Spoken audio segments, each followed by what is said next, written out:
নমস্কার নমস্কার নমস্কার নমস্কার নমস্কার নমস্কার আপনাদের সবাইকে সবাইকে সবাইকে নমস্কার, সবাইকে অজস্র শুভকামনা, সবাইকে স্বাগত জানাচ্ছি আজকের এই শরণাগত অনুষ্ঠানে এবং সবাইকে শুভ সকাল জানাচ্ছি। শুভ হোক, শুভ হোক, সকলের শুভ হোক, সকলের ভালো হোক, সকলের মঙ্গল হোক। কাল কিরম কাটলো দোল? রং টং মেখেছিলেন নাকি? মানে আমরা এখন যে অবস্থায়, যে বয়সে এসে পৌঁছেছি, তাতে আর রং মাখা হয় না। ওই ছোটরা এসে পায়ে আবির দিয়ে প্রণাম টনাম করে যায় আর কি, বা কপালে একটু টিপ পরিয়ে দিল, গালে একটু অল্প একটু আবিরের ছোঁয়া দিল, এই পর্যন্ত। তবে ওই বাচ্চারা দোল খেলে, বাচ্চা মানে বাচ্চা থেকে যুবক পর্যন্ত অনেকেই দোল খেলে, দৌড়ে হুড়োহুড়ি করে, সেটা দেখতে খুব ভালো লাগে আর কি। তো যাই হোক, সেই উৎসব শেষ হলো। বেণী মাধবশীলের পঞ্জিকা অনুযায়ী আজকের দিনটার কথা বলবো, তার আগে মনে করিয়ে দিই আজকে কিন্তু দোল শেষ হয়নি, আজকে হোলি উৎসব, হিন্দি হোলি উৎসব। আর আজকে 15ই মার্চ বিশ্ব ক্রেতা সুরক্ষা দিবস। এই মানে এরকম একটা কথা চালু আছে তো, ব্যবসায়ীরা প্রাণপণে চেষ্টা করেন ক্রেতাদের ঠকাতে, আর ক্রেতারা প্রাণপণে চেষ্টা করেন ব্যবসায়ীদের ঠকাতে। অর্থাৎ কতটা কম দামে জিনিস কেনা যায়, আর ব্যবসায়ীরা চেষ্টা করেন কতটা বেশি দামে জিনিস বেচা যায়। এর মধ্যে একটা সুরক্ষার প্রশ্ন এসে পড়ে। সেই সুরক্ষার জন্য সরকারের একটা দপ্তরও আছে, ক্রেতা সুরক্ষা দপ্তর, আপনারা জানেন সেটা। তো তারা নানান রকম সব কাজকর্ম করেন, তাদের কাছে অভিযোগ জানানো যায়। তো আজকে সেই বিশ্ব ক্রেতা সুরক্ষা দিবস। এবারে বেণী মাধবশীলের পঞ্জিকা অনুযায়ী আজকের দিনটার কথা বলি। আজকে পয়লা চৈত্র 1431, ইংরেজির 15ই মার্চ 2025, আজ শনিবার। প্রতিপদ, সূর্যোদয়ের সময় সকাল 5:51, সূর্যাস্তের সময় বিকেল 5:42। নক্ষত্র উত্তর ফল্গুনী। আজকে জন্মে কন্যা রাশি, বৈশ্যবর্ণ, মতান্তরে শূদ্রবর্ণ, নরগণ। দিনের বেলা 7:59 গতে দেবগণ। আমাদের হোয়াটসঅ্যাপে চিঠি পাঠাবার নাম্বার 9831922927। চিঠির গোড়ায় অতি অবশ্যই SG লিখতে হবে। এবারে আজকের অনুষ্ঠান সম্পর্কে বলি। প্রথমে তো পুরাণ চিরন্তন। পুরাণ চিরন্তনে বৃহস্পতিবারে বলা হয়নি, তারপরে গতকাল দোল পূর্ণিমা ছিল, বলা হয়নি। সেই জরাসন্ধের কথায় ফিরে আসি। জরাসন্ধের একটা ট্র্যাজিক মুহূর্ত দেখতে পেয়েছি আমরা গতদিন। সেই ট্র্যাজিক মুহূর্ত, জরাসন্ধ দ্রৌপদীর স্বয়ম্বর সভায় এসেছিলেন এবং ধনুকটা তুলতেই পারলেন না, পড়ে গেলেন। এখানেই শেষ হয়ে যাওয়া উচিত ছিল জরাসন্ধের গল্প, কিন্তু না, শেষ হয়ে না হইল শেষ, তারপরেও আরো খানিক আছে, বলবো সে কথা, তার খানিকটা অংশ বলবো আজকে। তারপরে স্বামী বিবেকানন্দের রচনা থেকে পাঠ। বহুত্বে একত্ব শেষ হয়ে গেছে, এবারে নতুন প্রবন্ধ, সর্ববস্তুতে ব্রহ্ম দর্শন। সর্ববস্তুতে ব্রহ্ম দর্শন পড়ে শোনাবো আপনাদের। তারপরে চলে যাব ঠাকুর শ্রী রামকৃষ্ণ পরমহংসদেবের কথামৃত থেকে পাঠ করবার জন্য। শোনাবো স্বামী লোকেশ্বরানন্দের একটি প্রবন্ধ, আপনাদের চিঠিপত্র, এবং আজকে শনিবার মহাপুরুষের কথা, মোজেসের কথা বলছি আপনাদের, সেই মোজেসের কথা শোনাবো। 92.7 বিগ FM এ শরণাগত অনুষ্ঠান শুনতে বসেছেন। আমি আছি আপনাদের সঙ্গে, আপনাদের সৌমিত্র বসু। গানের পর পুরাণ চিরন্তন, জরাসন্ধের কথা। শরণাগত অনুষ্ঠান শুনছেন। তো এই দ্রৌপদীর স্বয়ম্বর সভায় পরাভূত বৃদ্ধ জরাসন্ধ,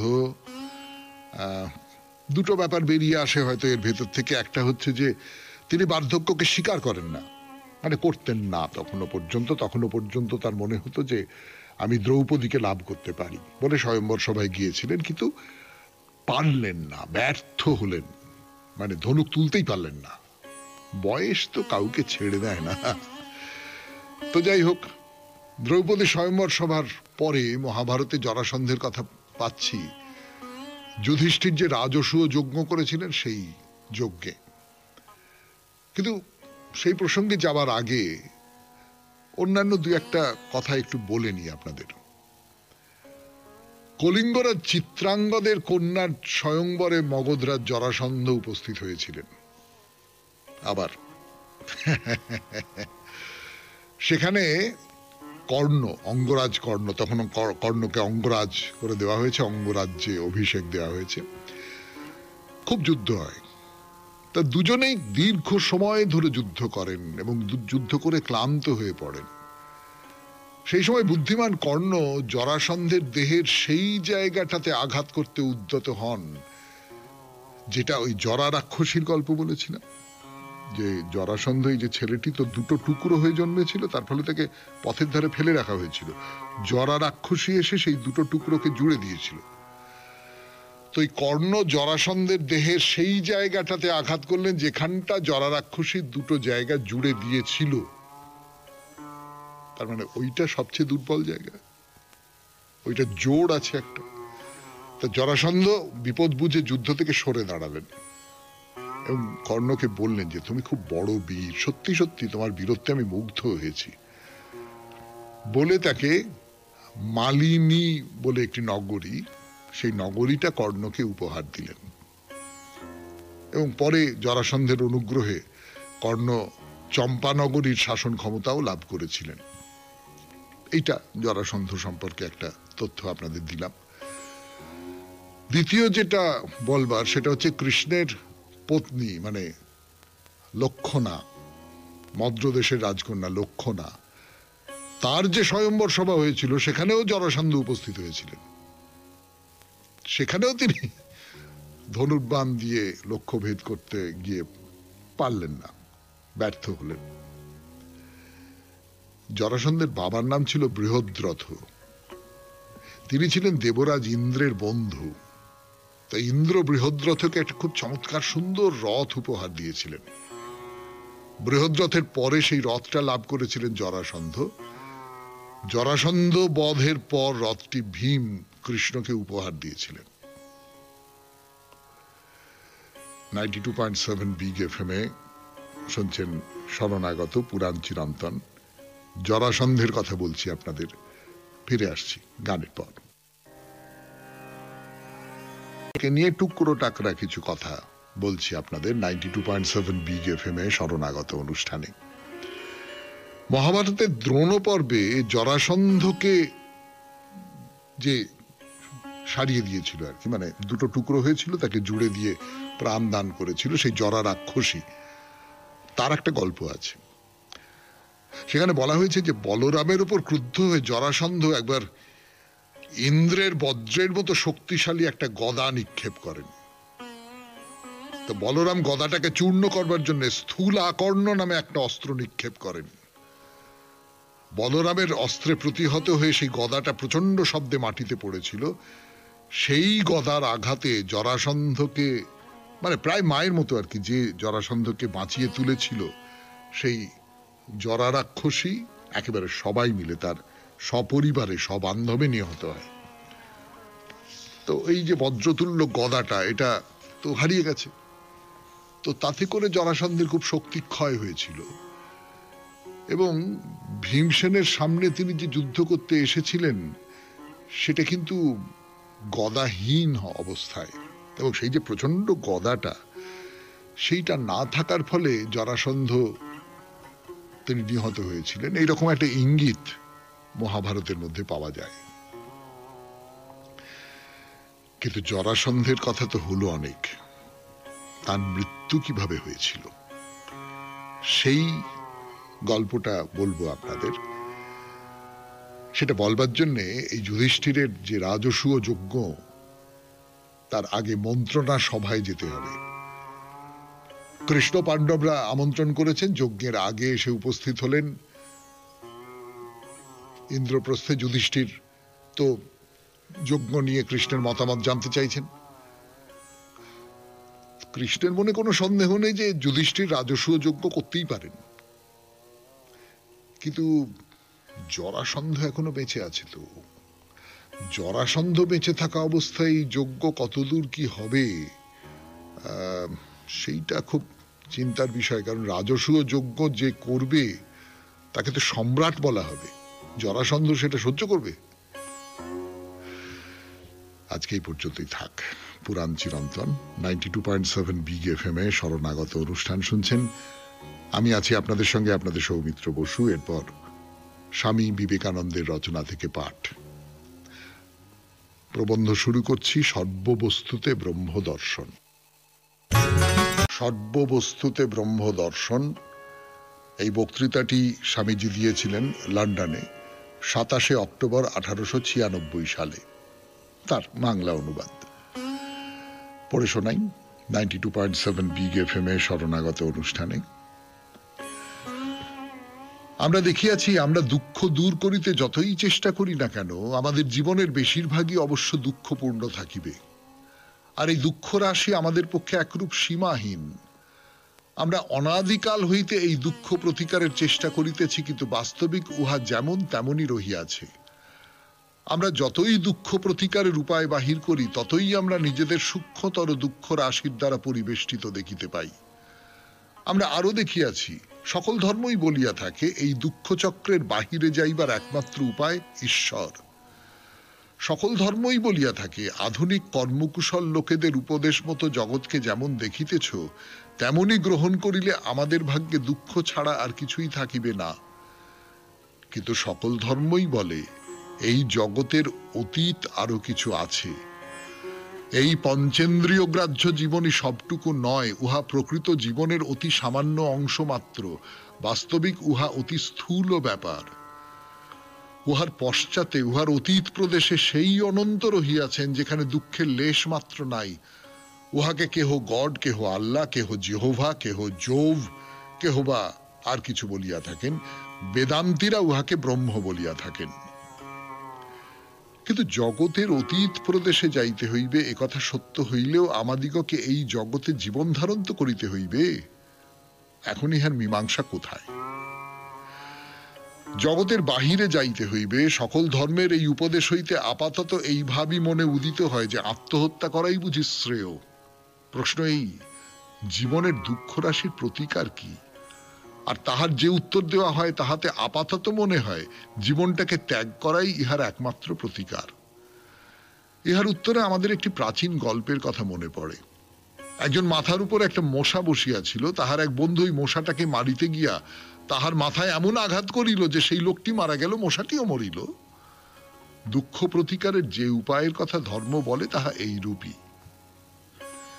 জীবন যে দুঃখপূর্ণ, জগৎ যে দুঃখপূর্ণ, তাহা জগৎকে যে বিশেষ রূপে জানিয়াছে সে আর অস্বীকার করিতে পারে না। কিন্তু সকল ধর্ম ইহার প্রতিকারের কি উপায় বলে? ধর্মগুলি বলে জগৎ কিছুই নয়, এই জগতের বাহিরে এমন কিছু আছে যাহা প্রকৃত সত্য। এইখানেই বিবাদ। উপায়টি যেন আমাদের যাহা কিছু আছে সবই নষ্ট করিয়া ফেলিতে উপদেশ দিতেছে। তবে কি করিয়া উহার প্রতিকারের উপায় হইবে? তবে কি কোনোই উপায় নাই? প্রতিকারের অন্তত আরেকটি উপায় প্রস্তাবিত হইয়াছে। বেদান্ত বলে বিভিন্ন ধর্ম যাহা বলিতেছে তাহা সম্পূর্ণ সত্য, কিন্তু ওই কথার যথার্থ তাৎপর্য কি তাহা বুঝিতে হইবে। অনেক সময় লোকে বিভিন্ন ধর্মের উপদেশ সম্পূর্ণ বিপরীত ভাবে বুঝিয়া থাকে। ধর্মগুলিও ওই বিষয়ে খুব স্পষ্ট করিয়া কিছু বলে না।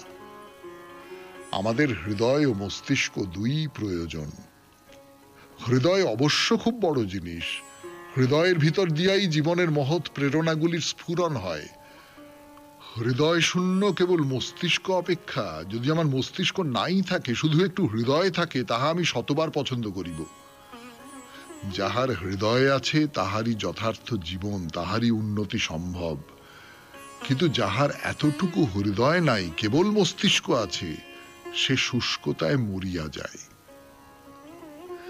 শুনলেন স্বামী বিবেকানন্দের রচনা থেকে পাঠ, সর্ববস্তুতে ব্রহ্ম দর্শন। এখন গান, গানের পর কথামৃত। 92.7 বিগ এফএম এ শুনছেন জীবনের সহজ পাঠ, শরণাগত অনুষ্ঠান শুনছেন। আমি আছি আপনাদের সঙ্গে, আপনাদের সৌমিত্র বসু। এর আগের দিন যেটা বলছিলাম, ঠাকুর ওই বলরামের বাবাকে বলছেন যে ওই নানান রকমের ধর্ম নিয়ে কথা হচ্ছে, সাম্প্রদায়িকতার বিরুদ্ধে কথাবার্তা হচ্ছে, ধর্মের মধ্যে কোনো ভেদাভেদ থাকতে নেই, এই ধরনের কথাবার্তা সব বলছেন। তো বলছেন যে এর আগের দিন বলেছিলাম আপনাদের যে বৈষ্ণবদের মধ্যে একটা গোষ্ঠী এই বেদে যাকে ব্রহ্ম বলে তাকে বলছেন আলেক নিরঞ্জন। আলেক, আলেক মানে হচ্ছে যাকে দেখা যায় না, লক্ষ্য করা যায় না, ইন্দ্রিয়ের দ্বারা যাকে বুঝতে পারা যায় না। তারা বলেন রাধা আর কৃষ্ণ এই আলেকের দুটি ফুট, অর্থাৎ যাকে দেখা যায় না, ছোঁয়া যায় না, অবাং মানসে গোচর, এইরকম একজন, তাদের মধ্যে দুজন যেন দুটো ফুট হয়ে, দুটো ফুটকি হয়ে, দুটো দুটো দুটো শরীর নিয়ে এসেছেন এই রাধা আর কৃষ্ণ। কিন্তু সাধারণভাবে সবটাই হচ্ছে আলেক, যাকে ইন্দ্রিয় দিয়ে ধরতে পারা যায় না। বেদান্ত কি বলছে? বেদান্ত বলছে যে অবতার নেই। বেদান্তবাদীরা বলেন যে রাম কৃষ্ণ এরা ওই সচ্চিদানন্দ সাগরের দুটি ঢেউ, একজন বলছেন ফুট আর একজন বলছেন ঢেউ। তো ঠাকুর কি বলছেন? বলছেন এক বই তো দুই নাই, যে যা বলে যদি আন্তরিক ঈশ্বরকে ডাকে তার কাছে নিশ্চয় পৌঁছবে, ব্যাকুলতা থাকলেই হলো। এইটা ঠাকুরের একটা বারবার বারবার করে এই কথাগুলো বলছেন যে ব্যাকুলতা থাকতে হবে বাবা, ব্যাকুলতা না থাকলে হবে না। তো এই ব্যাকুলতা নিয়ে যেভাবে ইচ্ছে ডাকো না কেন, সন্তান তার মাকে ডাকবে, সন্তান তার বাপকে ডাকবে, সে যেভাবে ইচ্ছে ডাকতে পারে, যেভাবে কেঁদে ডাকতে পারে, হেসে ডাকতে পারে, নানান রকম করে ডাকতে পারে, কিন্তু ব্যাকুলতাটা থাকতে হবে, তাহলেই তাকে পাওয়া যাবে। তো ঠাকুর ভাবে বিভোর হয়ে ভক্তদের এই সমস্ত কথা বলছিলেন। একবার একটু মাটিতে ফিরে এসেছেন। তো বলছেন যে তুমি বলরামের বাপ। তো বলরামের বাবা বৃদ্ধ মানুষ, নিঃশব্দে ওই হরিনামের মালা জপ করছেন। তো ঠাকুর, মাস্টারমশাই আছেন, আরো যারা আছেন তাদের বলছে আচ্ছা এরা এত জপ করে, এত তীর্থ করেছে, তবু এরকম কেন? হরিশকে বললুম কাশি যাওয়ার কি দরকার যদি ব্যাকুলতা না থাকে? ব্যাকুলতা থাকলে এখানেই কাশি। এই যে কাশিতে আমি যাব, কেন যাব? আমি কাশিতে যাই বিশ্বেশ্বরের মন্দির দর্শন করি, তাহলে কি হলো? আমি কি সত্যি সত্যি ব্যাকুল হয়ে বিশ্বেশ্বরকে ডাকছি? আমি কি খুব ব্যাকুল হয়ে বিশ্বেশ্বরের কৃপা প্রার্থনা করছি, তার ভালোবাসা প্রার্থনা করছি, তার স্নেহ প্রার্থনা করছি? তা যদি না হয় তাহলে আমি গেলুম, গিয়ে একটা মন্দির দেখলুম, কি হলো, তাতে কি যায় আসে? বেশিরভাগ তো আমরা তাই করি না, টুরিস্টের মতো যাই। শুনছেন কথামৃত থেকে পাঠ 92.7 বিগ এফএম এ শরণাগত অনুষ্ঠানে। এখন গানের পরে আরো পাঠ কথামৃত থেকে। আপনাদের ঠাকুর বলছেন যে এত জপ, এত তীর্থযাত্রা, এত কিছু, তাতে করে হচ্ছে না কেন? হচ্ছে না তার কারণ ব্যাকুলতা নেই। ব্যাকুল হয়ে তাকে ডাকলে তবে তো তিনি দেখা দেবেন। আমি ডাকতে হয় বলে ডাকছি, সেই ডাকা একরকম, আর আমি সত্যি সত্যি তাকে চাই বলে ডাকছি, সেই ডাকাটা আর এক রকম। তো আমরা সাধারণভাবে যেটা ওই সকালবেলায় যে গোপালকে একটু জল বাতাসা দিলাম, আমি সত্যি বিশ্বাস করলাম যে গোপালকে আমি এই জল বাতাসাটা দিলাম, এইটা গোপাল খাবে, এটা বিশ্বাস করলাম। আমি গোপালকে তার শরীর নিয়ে দেখতে পাচ্ছি, আমি কৃষ্ণকে, আমি শিবকে, আমি মা কালীকে, আমি দুর্গাকে আমি সত্যি সত্যি অনুভব করতে পাচ্ছি। নাকি ওটা একটা প্রথা, যেমন রান্না করি, চাই কাপে চিনি দিই, সেই রকম করে ওটাও আমার একটা কৃত্য, এইরকম করে দেখছি। এইরকম করে যদি দেখি তাহলে তো এর কোনো মানে নেই, তাই না? তো ভারী চমৎকার করে ঠাকুর একটা কথা বলছেন, সে কথা বলবার জন্য ফিরে আসছি গানের পর 92.7 বিগ এফএম এ শরণাগত অনুষ্ঠানে। গোড়ায় অনেক খচমচ খচমচ করে, নানা রকম বাজনা বাদ্যি হচ্ছে, এই হচ্ছে ওই হচ্ছে, খচমচ খচমচ করে খঞ্জনি বাজছে, ঢোল ঢাক এ সমস্ত বাজছে, বাঁশি বাজছে, নানান কিছু হচ্ছে গোড়ার দিকটায়। তখন কৃষ্ণকে দেখা যায় না। তারপরে নারদ ঋষি যখন ব্যাকুল হয়ে বৃন্দাবনে এসে বীণা বাজাতে বাজাতে ডাকে আর বলে প্রাণ হে গোবিন্দ মম জীবন, তখন কৃষ্ণ আর থাকতে পারেন না। রাখালদের সঙ্গে সামনে আসেন আর বলেন, ধবলি রও, ধবলি রও। তাহলে ভারী চমৎকার একটা উপমা, কিন্তু এটা মানে অসাধারণ একটা উপমা। গোড়ার দিকে অনেক সব আয়োজন হচ্ছে, নানান রকম এটা ওটা সেটা, গান বাজনা নানান কিছু হচ্ছে, তখন কৃষ্ণ আসছেন না। কিন্তু একলা একজন মানুষ যখন নির্জনে এসে ডাকছে, ওই সে মধুসূদন দাদাকে ডাকার মতো, জঙ্গলের মধ্যে গভীর ব্যাকুলতা এবং গভীর বিশ্বাস থেকে ডাকছে যে মধুসূদন দাদা, মধুসূদন দাদা। মধুসূদন দাদা আসছে, এসে তাকে বাঁচিয়ে দিচ্ছে। এই যে ব্যাকুলতাটা, এই যে অপাপবিদ্ধ ব্যাকুলতা যাকে বলে, এই যে সরল একটা ব্যাকুলতা যাকে বলে, সেই সরল ব্যাকুলতা এইটা এইটা পেতে হবে। এইটা হলে ওই তীর্থ তীর্থ ইত্যাদি ইত্যাদি কোনো মানে হয় না। তো বলরামের বাবা তিনি কিন্তু খানিকটা উদার, মানে অন্য সম্প্রদায়ের লোকেদের পছন্দ করেন না, যে সমস্ত বৈষ্ণব তাদের দলে নন। তা ঠাকুর বলছেন যাদের উদার ভাব তারা সব দেবতাকে মানে, কৃষ্ণ, কালী, শিব, রাম, সব সব। বলরামের বাবা কি বলছেন? বলছেন হ্যাঁ, যেমন এক স্বামী ভিন্ন পোশাক, একই দেবতা নানান রূপ ধরে আসছেন। শুনলেন কথামৃত থেকে পাঠ। 92.7 বিগ এফএম এ শরণাগত অনুষ্ঠান শুনছেন। এখন স্বামী লোকেশ্বরানন্দের রচনা থেকে পড়ে শোনাব। রচনার নাম মানুষের প্রকৃত পরিচয়। 92.7 বিগ এফএম এ সৌমিত্র বসু। প্রকৃত পরিচয় স্বামী লোকেশ্বরানন্দের রচনা থেকে পড়ে শোনাচ্ছি।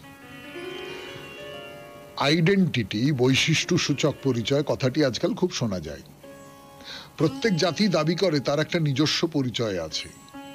কেবল একটা গোটা জাতি কেন, তার ক্ষুদ্র অংশগুলি এবং বিশেষ বিশেষ অঞ্চলে বসবাসকারী গোষ্ঠীগুলিও দাবি করছে তাদের একটা স্বাতন্ত্র্য আছে। তাদের গায়ের রং, ভাষা এবং ধর্ম হয়তো আলাদা, এবং তারই ভিত্তিতে এই দাবি পারিবারিক ও ব্যক্তিগত স্তরেও রয়েছে। সংক্ষেপে বলতে গেলে আমরা সকলেই আমাদের পৃথক বৈশিষ্ট্য সম্বন্ধে সচেতন। কিন্তু মানুষের প্রকৃত পরিচয় কি তার গায়ের রঙে, ভাষায়, ধর্মে এবং জামা কাপড়ে, নাকি সব মিলিয়ে যা দাঁড়ায় তার ভিতর? ভাষা, ধর্ম এবং অনুরূপ বৈশিষ্ট্যগুলি নিঃসন্দেহে গুরুত্বপূর্ণ, কিন্তু এইসব খুঁটিনাটির দ্বারা মানুষের প্রকৃত পরিচয় জানা যাবে ভাবলে ভুল হবে। মানুষের যথার্থ পরিচয় ফুটে ওঠে তার অন্তরের ঐশ্বর্যে, চেহারা, পোশাক, ভাষা এবং প্রার্থনা রীতির মাধ্যমে নয়। এইসব বৈশিষ্ট্য যত গুরুত্বপূর্ণই মনে হোক না কেন, এগুলি প্রকৃতপক্ষে বাইরের আবরণ, যা ভিতরের আসল মানুষটিকে ঢেকে রাখে। মানুষের জামাটা যেমন মানুষ নয়, তেমনি এইসব বাইরের খুঁটিনাটিগুলিও মানুষের প্রকৃত সত্তা নয়। তাহলে আসল মানুষটি কে, কি দিয়ে সে তৈরি? সঠিকভাবে বর্ণনা করা শক্ত হলেও এটা স্পষ্ট যে সব নারী পুরুষের মধ্যেই কতকগুলি সাধারণ গুণ আছে, যেগুলিকে মনুষ্যত্বের নির্যাস বলা যেতে পারে। বাইরে যত বৈচিত্র্যই থাকুক, ভিতরটা তাদের এক বস্তু দিয়ে গড়া। তাকে আপনি মন বলতে পারেন, আত্মা বলতে পারেন, অথবা আপনার পছন্দ মতো অন্য কোনো নামও দিতে পারেন। সব মানুষ, এমনকি অন্যান্য সব জীবজন্তুও সেই এক ঐক্যসূত্রে বাঁধা। এই ঐক্যসূত্রটি সকলের প্রকৃত পরিচয়। অন্যভাবে বলতে গেলে, চেহারা, ভাষা এবং ধর্মের বিভিন্নতা সত্ত্বেও মানুষ সর্বত্রই এক। এই একত্বের কথা ভুলে গেলেই সংঘর্ষ, সন্দেহ এবং উত্তেজনা আমাদের গ্রাস করবে। মূলগত ঐক্যই নিত্য, বৈচিত্র্য বাইরের জিনিস, এবং সেই জন্যই তা অনিত্য। পরিবেশ দ্বারা প্রভাবিত বলে বাইরের বৈচিত্র্যের পরিবর্তন হয়। যেমন একজন ভারতীয় যদি বহুকাল ইংল্যান্ডে বসবাস করেন, তাহলে তার চেহারায় অনেকটা ইংরেজদের আদল এসে যেতে পারে। এই পরিবর্তনের ফলে দেহে ও মনে তিনি ইংরেজদের সমগোত্রীয় হয়ে উঠবেন। যে কথাটা বিশেষভাবে মনে রাখা দরকার তা হলো, ঐক্য যতটা গুরুত্বপূর্ণ, বৈশিষ্ট্য বা পার্থক্য ততটা নয়। বৈশিষ্ট্য স্বাভাবিক, তার প্রয়োজনও আছে, কারণ প্রত্যেক ব্যক্তির মতো প্রত্যেক জাতিরও কিছু না কিছু নিজস্ব বৈশিষ্ট্য থাকে। প্রত্যেকেই তার নিজের ক্ষেত্রে মহান বলে একটা কথা আছে, যা অস্বীকার করা চলে না। প্রত্যেকেই উন্নতি করুক, কিন্তু অন্যকে বঞ্চিত করে নয়। চাইলে আপনি অন্যকে শোষণ করতে পারেন, কিন্তু সে কিছুদিনের জন্য, খুব শীঘ্রই তার জন্য আপনাকে অনুতাপ করতে হবে। এখন হয়তো আপনি ওপরে উঠেছেন, ধরাকে সরা জ্ঞান করছেন, কিন্তু পরিস্থিতি বদলে গেলে আপনি হয়তো নিচে নেমে এলেন এবং অন্য কেউ হয়তো শীর্ষস্থান অধিকার করলো। এটাও বাঞ্ছিত নয়, কারণ এমন কিছু ঘটা উচিত নয় যা মানব সমাজের মূল ঐক্যকে বিঘ্নিত করতে পারে। বৈচিত্র্য বেঁচে থাকুক, কিন্তু তা যেন ঐক্যকে নষ্ট না করে। মানুষের দেহে অসংখ্য কোষ আছে, যাদের প্রত্যেকটি গুরুত্বপূর্ণ, প্রত্যেকেই স্বতন্ত্র ও স্বাধীন, কিন্তু প্রত্যেকেই পরস্পরের সঙ্গে ঘনিষ্ঠ সম্বন্ধে আবদ্ধ। একটি অসুস্থ হলে বাকি কোষগুলিও অসুস্থ হয়ে পড়বে। প্রত্যেকটি কোষকেই সুস্থ ও সবল হতে হবে, তবেই সমগ্র শরীর সুস্থ ও সবল থাকবে। বৈশিষ্ট্যপূর্ণ হওয়া এবং বিচ্ছিন্নতা এক জিনিস নয়। প্রত্যেক দেশই ভাষা, ধর্ম এবং প্রশাসনিক ব্যবস্থার ক্ষেত্রে বৈশিষ্ট্যপূর্ণ হয়ে উঠুক, কিন্তু একের বৈশিষ্ট্য যেন অন্যের বৈশিষ্ট্যকে আঘাত না করে।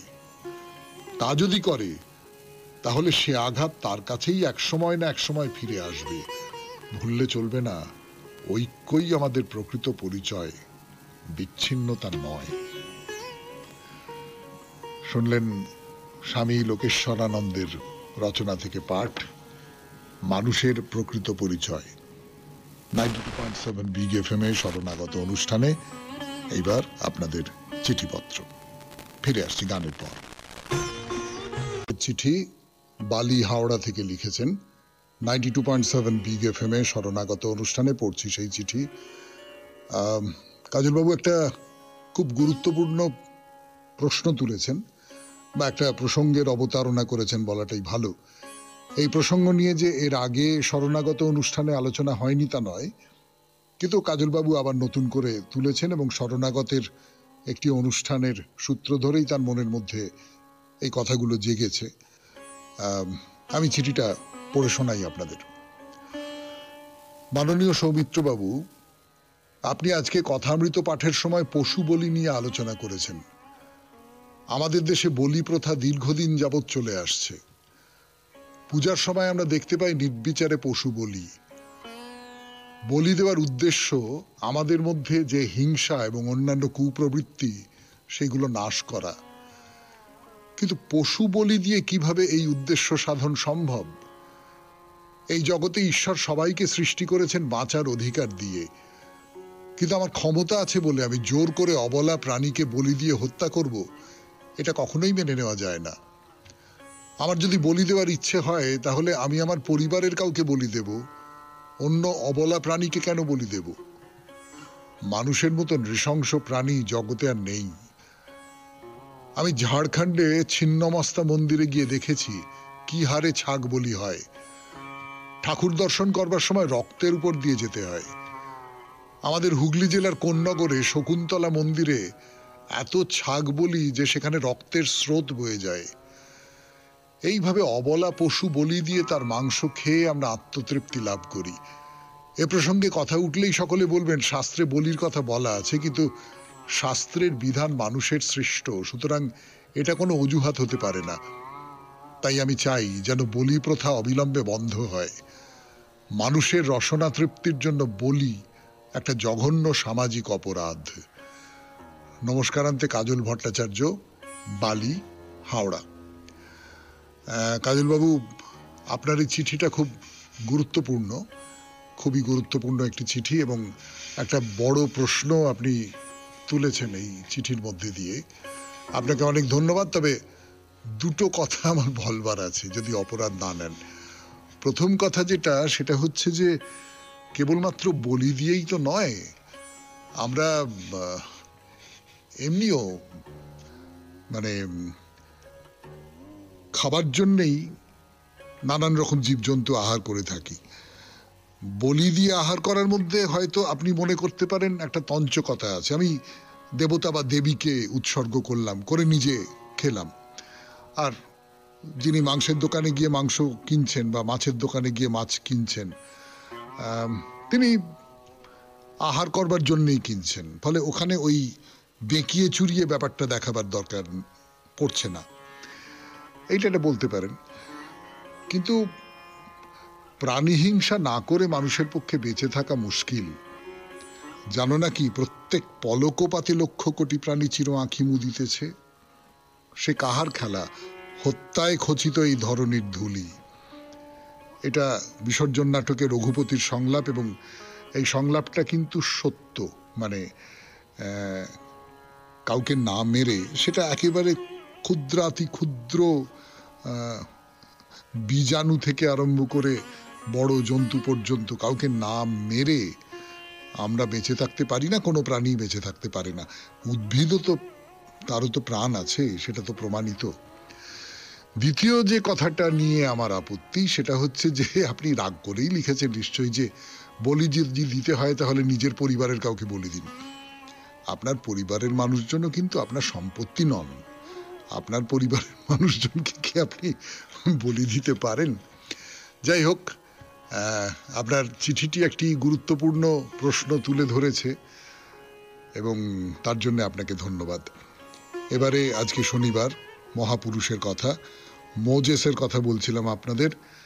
বলছিলাম যে জিহোভা মোজেসকে বলেছেন যে মূর্তি পুজো করো না। মোজেস পাহাড়ে চলে গেছে, দীর্ঘদিন ধরে সেখানে আছেন। ফলে এমনি সাধারণ মানুষ তারা কি করবে, কার পুজো করবে, কি ব্যাপার কিছু বুঝতে না পেরে অ্যারনকে ধরে, অ্যারন একটা সোনার বাছুর তৈরি করেছেন, বলেছেন এই বাছুরটার পুজো করো, উৎসব করো, আনন্দ করো, তারপর তাকে বলি দেওয়া হবে। এইটা শুনে জিহোভা খুব রেগে গেছেন। তারপরে কি হলো না হলো সেই কথা বলবো মহাপুরুষের কথায় 92.7 বিগ এফএম এ শরণাগত অনুষ্ঠানে গানের পর। মোজেসের কথা 92.7 বিগ এফএম এ শরণাগত অনুষ্ঠানে মহাপুরুষের কথায় মোজেস। তো যেটা বলছিলাম আপনাদের, যে জিহোভা অত্যন্ত ক্রুদ্ধ হয়ে উঠেছেন, তখন মোজেস নতজানু হয়ে বসে তার সন্তানদের জন্য ক্ষমা প্রার্থনা করেছেন এবং জিহোভাকে সন্তুষ্ট করেছেন। জিহোভা তখন তার উপদেশ নির্দেশ লেখা পাথর মোজেসকে দিয়েছেন। তো পাথর দুটো নিয়ে পাহাড় থেকে নিচে নামতেই মোজেস দেখতে পেলেন ওই সোনার বাছুরের মূর্তিকে ঘিরে ইহুদিরা আনন্দ উৎসবে মেতে উঠেছে। তো মোজেস খুব ক্রুদ্ধ হয়ে উঠলেন। তিনি বললেন, তোমরা এই নাচ আর পুজো, এই উৎসব বন্ধ করো। তো ইহুদিরা খুব ভয় পেয়ে গেল মোজেসকে দেখে। মোজেস বললেন যে তোমরা যারা জিহোভার নির্দেশ মান্য করে আমার সঙ্গী হতে চাও তারা আমার ডান দিকে এসে দাঁড়াও, আর যারা জিহোভার নির্দেশিত পথ অনুসরণ করতে চাও না তারা সকলে বাঁ দিকে যাও। তাই ইহুদিরা সকলেই মোজেসের ডান দিকে এসে দাঁড়ালো, অর্থাৎ জিহোভার নির্দেশ তারা পালন করবে, মোজেসের নির্দেশ তারা পালন করবে। মোজেস বললেন যে তোমরা যে অন্যায় করেছো তার প্রায়শ্চিত্ত তোমাদের করতে হবে। তা সকলে বলল, কি নির্দেশ? তুমি আমাদের যা নির্দেশ দেবে আমরা সবাই তা মেনে চলবো। তা মোজেস বললেন, প্রত্যেক পরিবারের একজন একজন তরবারি নিয়ে গিয়ে এসো। তা প্রত্যেক পরিবারের থেকে একজন করে তরবারি নিয়ে এলো। তা মোজেস বললেন, এই তরবারি দিয়ে তোমাদের যে কোনো একজন ভাই, বন্ধু কিংবা প্রিয়জনকে হত্যা করো। এ আমার নির্দেশ নয়, জিহোভার নির্দেশ। সবাই মাথা নিচু করে সেই আদেশ মেনে নিল। এই যে ত্যাগ, চরম ত্যাগ, নিজের আত্মীয়র শিরশ্ছেদ করার যে ত্যাগ, এই ত্যাগের দ্বারা তাদের পাপের প্রায়শ্চিত্ত করল। তারা জিহোভার প্রতি গভীর আনুগত্য প্রকাশ করলো এর মধ্যে দিয়ে। এইরকম একটা ঘটনা ঘটল। তো ইহুদিরা ক্রমশই মোজেস তাদের নেতা, মোজেসকে তারা আরো বেশি করে শ্রদ্ধা করছে, আরো বেশি করে ভক্তি করছে। কিন্তু মোজেস ইহুদিদের সঙ্গে থাকতেন না, তিনি আলাদা তাঁবুতে থাকতেন। আসলে সব সময় তিনি জিহোভার ধ্যানেই মগ্ন হয়ে থাকতেন, আর মাঝে মাঝে তিনি জিহোভার নির্দেশগুলি প্রচার করতেন। 10টি অনুশাসন তো জিহোভার ছিলই, 10 কমান্ডমেন্টস। তার বাইরে আরো কিছু আলাদা আলাদা নির্দেশ ছিল। কিরকম? আপনাদের শোনাই সেই সমস্ত নির্দেশের কথা। প্রথম, বিদেশিদের স্বজাতির মানুষের মতোই ভালোবাসবে। 2, কেনা বেচা করবার সময় ব্যবসায়ীরা ওজনে কারচুপি করবে না, ঠিক ঠিক দাম নেবে। 3, অন্যের স্ত্রীর সঙ্গে অবৈধ সম্পর্ক করা চলবে না। 4, মূর্তি পূজা, জাদুবিদ্যা সম্পূর্ণভাবে নিষিদ্ধ। তো সকলে এই সমস্ত নিয়ম মেনে চলছে। তো কিছুদিন পরে যেহোভা মোজেসকে নির্দেশ দিলেন, তোমাদের এবার এইখান থেকে চলে যাবার সময় হয়েছে। তোমরা এবার প্যালেস্তাইনের পথে যাত্রা করো, সেখানেই তোমাদের নতুন বাসভূমি গড়ে উঠবে। তো যেহোভার নির্দেশ অনুযায়ী সবাই প্যালেস্তাইনের দিকে যাত্রা করবার জন্য তৈরি হলো। চলা শুরু হলো। 3 দিন চলার পর তারা এসে পড়ল ক্যানান বলে একটা নগর, তার প্রান্তে। তো সেখানেই একটা অস্থায়ী শিবির তৈরি করা হলো। শুনছেন মহাপুরুষের কথা, মোজেসের কথা, 92.7 বিগ এফএম এ শরণাগত অনুষ্ঠানে। আমি আছি আপনাদের সঙ্গে, আপনাদের সৌমিত্র বসু। মোজেসের কথা বলবার জন্য ফিরে আসছি গানের পর। 92.7 বিগ এফএম এ শরণাগত অনুষ্ঠান শুনছেন।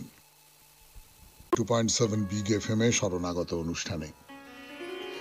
তো ওই ক্যানান নগরের প্রান্তে এসে পৌঁছেছে ইহুদিরা, মোজেস এসে পৌঁছেছে, সেখানেই একটা শিবির স্থাপন করা হয়েছে। তো মোজেস এই ইহুদিদের মধ্যে থেকে 12 জনকে বেছে নিলেন, অভিজ্ঞ মানুষ, বয়স্ক মানুষ।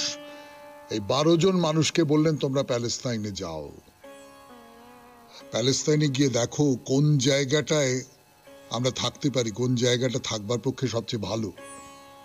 তো তারা চলে গেল, গিয়ে প্যালেস্তাইনের নানান জায়গা খুব ভালো করে ঘুরে ফিরে দেখে এলো।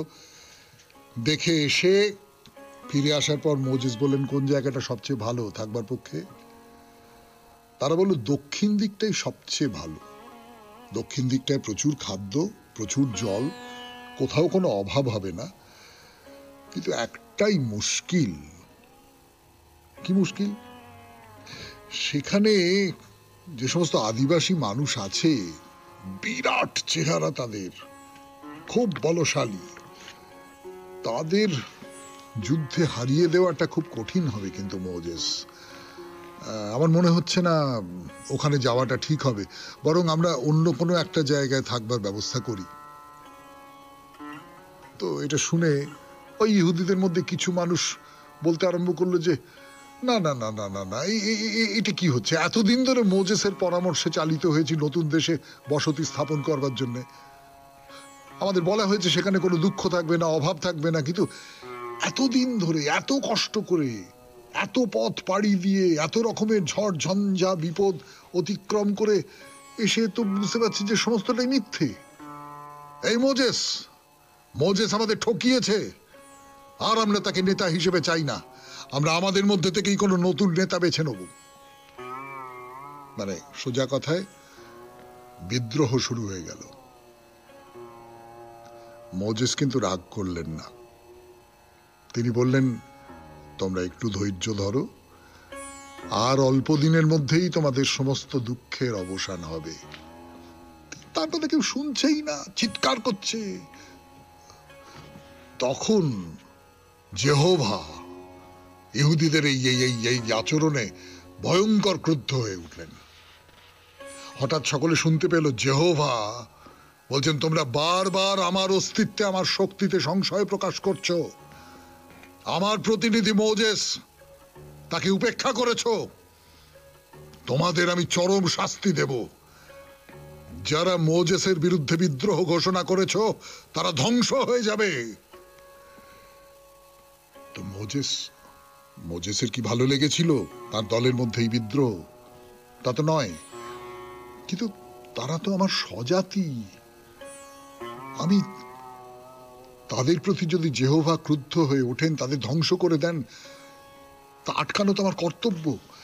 তিনি আবার যেহোভার কাছে প্রার্থনা করলেন, বললেন যে ওদের ক্ষমা করে দিন, হে যেহোভা, ওদের ক্ষমা করে দিন।